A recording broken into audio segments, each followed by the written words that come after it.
I'm Sharon Porter. So, my husband and I had a bookstore in Austin, Texas for quite a few years, about 30 years, and it was a spiritual metaphysical bookstore. And we started out small, and so we carried, of course, the Urantia book. That was just the big deal that we had the UB for sale. So, my husband was opening up early one morning, and he was there by himself. The store wasn't open yet. And the way that I remember Ted telling me was that he heard this knock on the window. It was kind of like, and Ted goes, looks up, and he realizes it's Stevie Ray Vaughan. Wow. So he opens up the door and lets him in, and Stevie Ray steps in, he's a big old dude. And he said his hair was still dripping wet. Apparently, he had just got out of the shower. Uh-huh. And he was kind of nervous. And he says, I'd like a copy of the Urantia book and whatever else you have. So Ted gets him a Paramoni and gets him a couple of other things. And Uh-huh. Stevie Ray. Concordex, maybe? A Concordex, Yeah. probably so.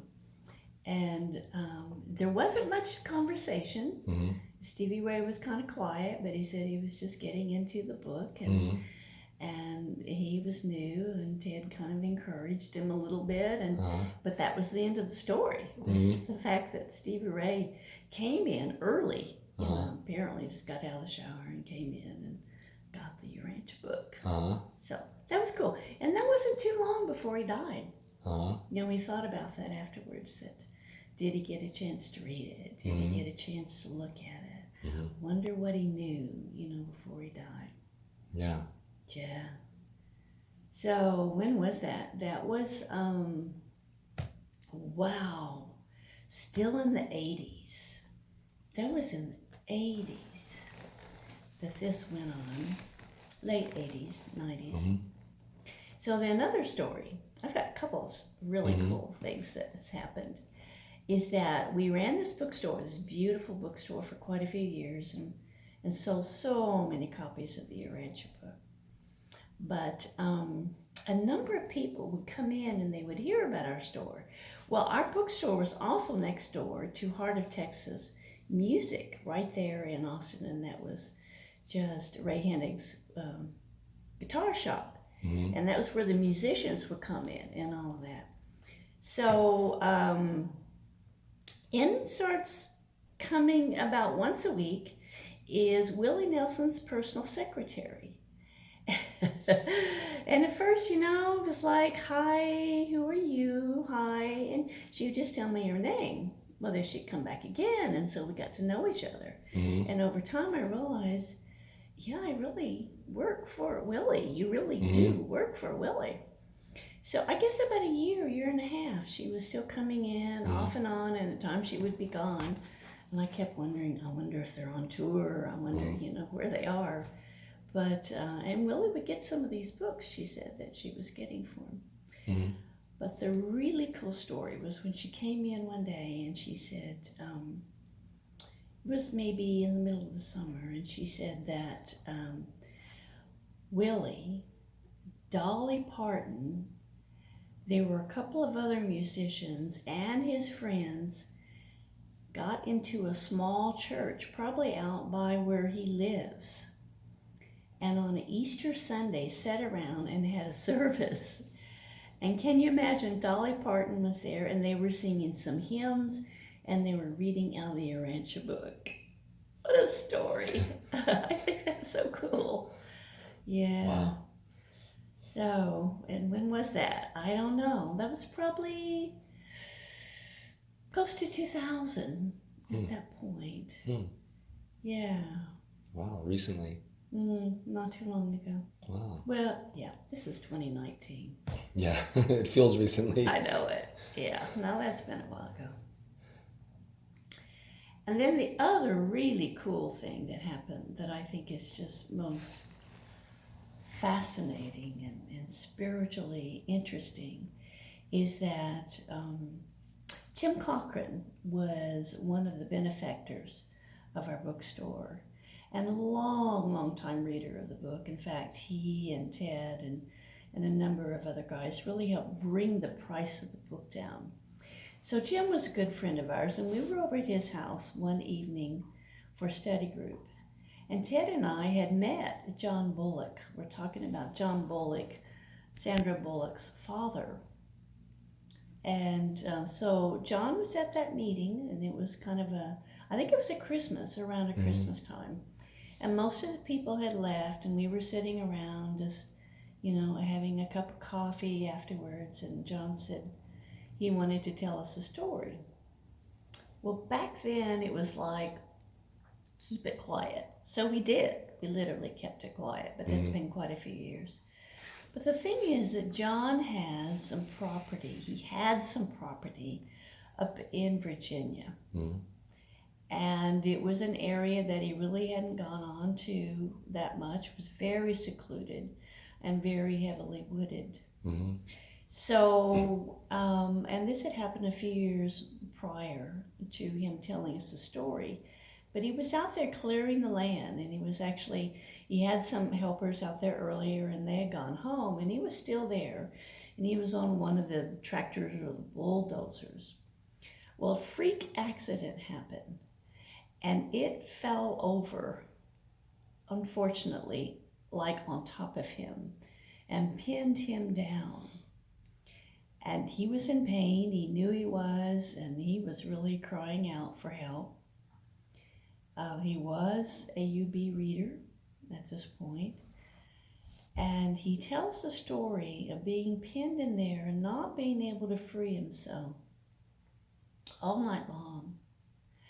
And he blacked out, and at one point when he came to, he realized he was seeing some unusual things going on, some unusual happenings, and that off in the distance, still on his property, where he could see them, still pinned under this bulldozer, whatever it was like there were celestial beings, and they were coming and they were landing, and they were also taking off, and there were conversations between them.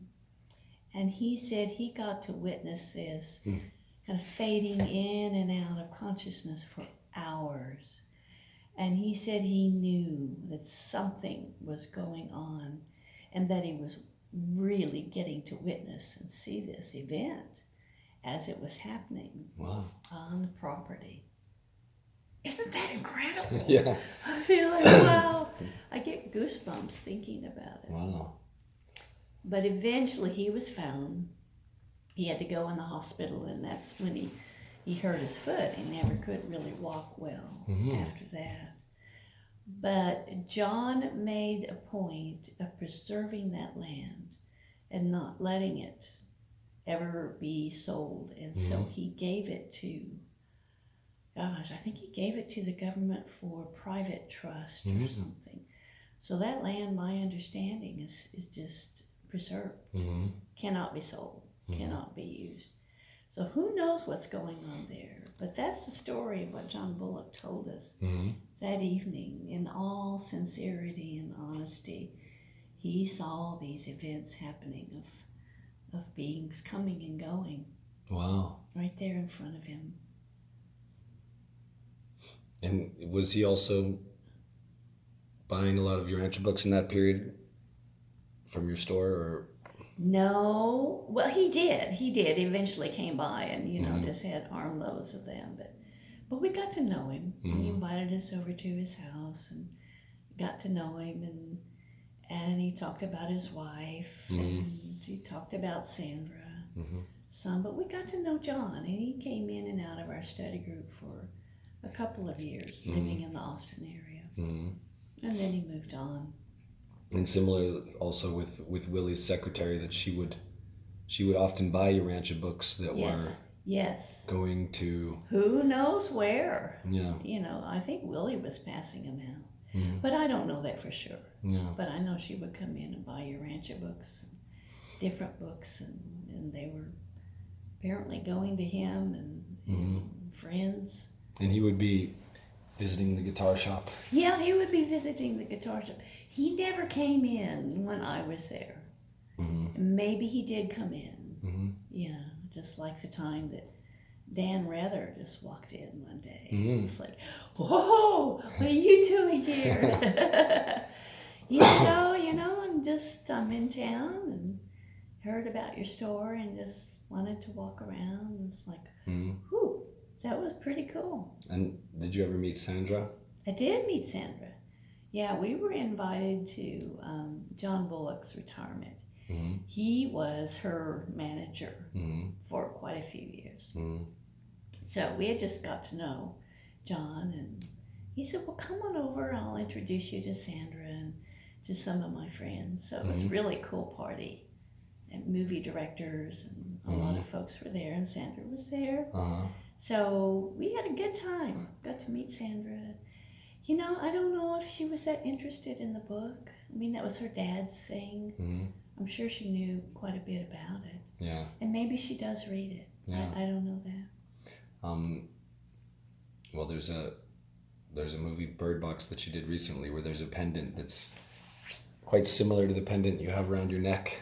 Yeah. It was in the movie. Yeah. Did you hear really? About that? Yeah. What's it called? Bird Box? Yeah. I could tell you more about it. Urantia Circles. So, her dad had died not very long before that came out, so maybe, who knows what the connection was, but there's probably a connection. I didn't know that. When did John die? I believe it was in November of 2000, 2009. Thanks for sharing that. I didn't know that. Do you want to say anything before we end about your own personal journey, your personal spiritual life, or how you found the Urantia book, or anything like that? Yeah. Well, I grew up in Oklahoma, being an Okie, and a person crossed my path, and they had the Urantia book. Totally changed my life. Just totally did. So I got to be part of Berkeley Elliott's group. Very privileged to be there and meet some of the old timers. That was a lot of fun. When was that? So cool. 76. 1976. Wow. Yeah. And Berkeley was such a sweetheart. Always invited you in, always welcomed you to the meetings. But that book has changed my life.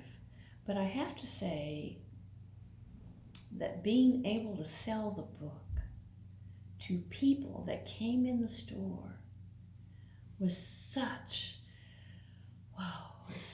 an experience that I will never forget. And being able to display the book and putting it out there, propping it up, and there's the Urantia book, and people would just walk by. But even when I didn't display it, that book sold at the store. It was a seller. Yeah, and I miss that so much. I miss being able to handle the book and talk about it. But you know what I learned after a few years? I did not try to sell the book.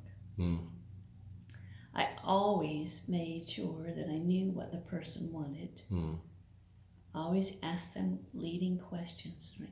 What do you want to know? What's going on in your life? Tell me more about you. And then I would tell them about the book. But it was so interesting because I probably developed a dozen different ways. It just came out spontaneously. There was no canned speech on how to tell someone about the book.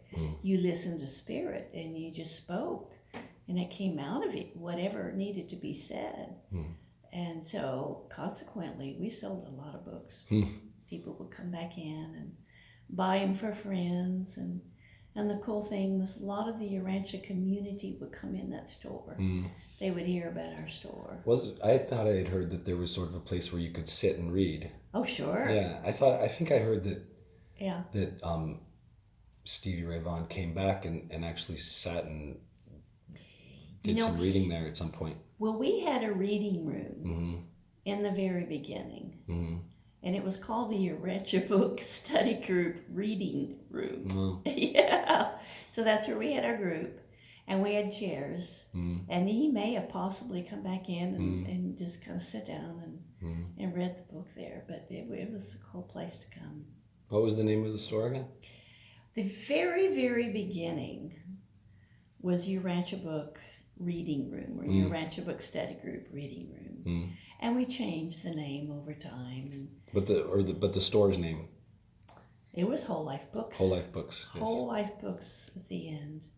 What street was it on?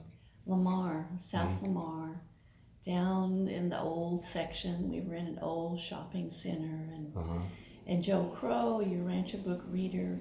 Oh my gosh.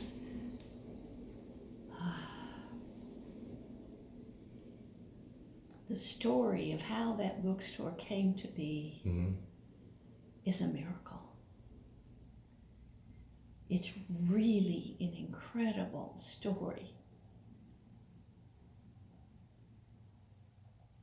I don't know, should I talk about it or not? Sure, if you want to. Sure. Golly.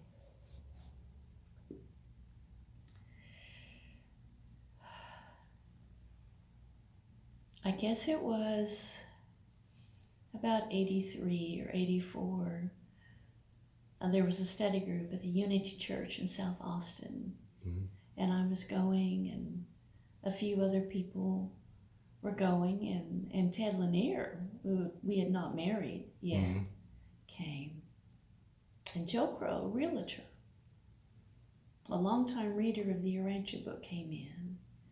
Big booming voice, big personality. And he said, I want to start something, and I've got some money, and I really want to donate it. And so anyone interested, let's go into the other room after the study group. No joking, really. Oh my gosh, this man was ready. Whew. And Ted was ready. My husband stepped up and he said, I'm your man. The story is that in the beginning, Ted went around and gave the Urantia book to quite a few ministers. And Joe Crow would go with him. And finally he said, no, you go on out. Find these ministers, introduce them to the book, and I guess in hopes that they would read the book. Not that much happened. But what really happened was after that, when Joe said, I want something to start in the Austin area. And we formed a corporation, a nonprofit corporation, and actually began this reading room that I was talking about that Stevie Ray Vaughan literally came into. And over the next 5 years, he donated an enormous amount of money for us to be able to sell the book. And he also was a lover of Swedenborg, you know, and the Swedenborg books are very close to the Urantia book in many ways.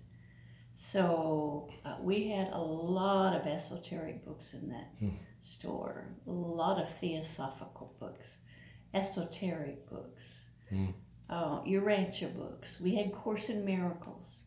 We had a very, very wonderful bookstore. I just don't think there was ever anything like that, and I feel so blessed. I feel so blessed to have been there. I grew so much just as a result of being around all the books we had on Hinduism and on Buddhism and Tao and Zen and Zoroastrianism and all the mystic Judaism. Oh my gosh, it was so incredible. It was just a life-changing experience. Well, thank you so much for this wonderful interview. You're so welcome. Thank you, Mike.